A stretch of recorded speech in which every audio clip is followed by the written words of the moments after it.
Hello and welcome to another review, and today we're reviewing kind of a surprise game, and that is Bloodstained Circle of the Moon. Now yes, it's basically a new Castlevania game in 2018, and yes, it is tied to Bloodstained Ritual of the Night, but this is not Bloodstained Ritual of the Night. If you guys go back a little bit with me here, Kickstarter 2015, Igarashi, who I'm not going to try and pronounce his full name, but the creator of Castlevania Symphony of the Night and many other Castlevania games, put up a Kickstarter to start making a spiritual successor to Symphony of the Night, one of my favorite games of all time.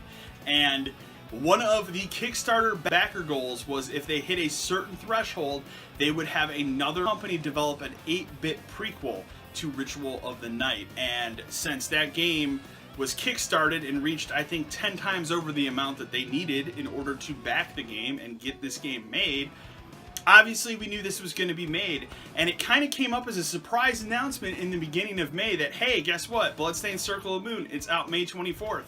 Here you go. And if you back the game, you get a free copy of it. Otherwise, it's on literally every platform for $10, which is an incredible value for what this game is. So what is Bloodstained Circle of the Moon? Well, it's a prequel to Ritual of the Night, and it is literally Castlevania 3 remade. That's exactly what the game is, and you know what? It's one of the best experiences I've had in 2018 with a video game thus far. This is literally a love letter to anyone that loves Castlevania, such as myself. It plays just like Castlevania 3 from the original Nintendo. Everything, the music, the graphics, everything is incredible, and the amount of detail for an 8-bit game is just fantastic. I personally played this game on the Nintendo Switch. That was the platform I decided I wanted to play it on. And in fact, the biggest strength of this game is also this game's biggest weakness in terms of how much I like it. It is basically Castlevania 3, which is both good and bad. It's so much like Castlevania 3 that other than the name changes with the characters and a few minor differences, it could borderline copyright infringement at times. But I love the game so much. I've had a blast playing this game. It's not long. It's a very short prequel. It has about 8 levels. It has varying difficulties, so you can play it casually or you can play it like an original Castlevania game. And if you play it on veteran mode, as it's called, you still get knocked back when you get hit by enemies. The game is a lot more challenging that way. It plays more like the original Castlevania 3, or there's also a casual mode for newcomers to this franchise. And this is a really cool thing to put in this game. They remove the knockback. It's a lot easier to move around. You have infinite lives as opposed to a set amount of lives. And I've had a blast playing this game.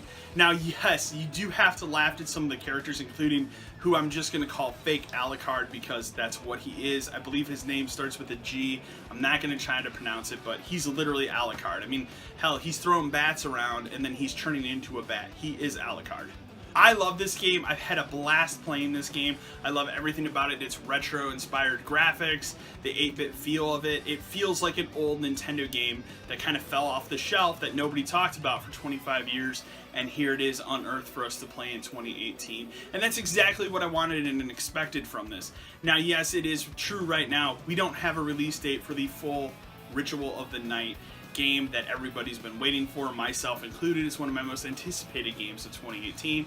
As a huge fan of Symphony of the Night, I can't wait for this game.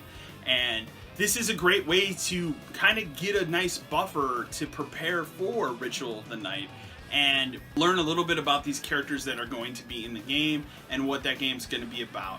I've really enjoyed this game. I enjoyed a lot of the design choices of the game as well. One thing that I think is really cool in the game is when you defeat a boss, you have to still kind of hide yourself or try and maneuver in such a way before the boss will do what's called a final hit kill before they die, and that final hit kill can kill you.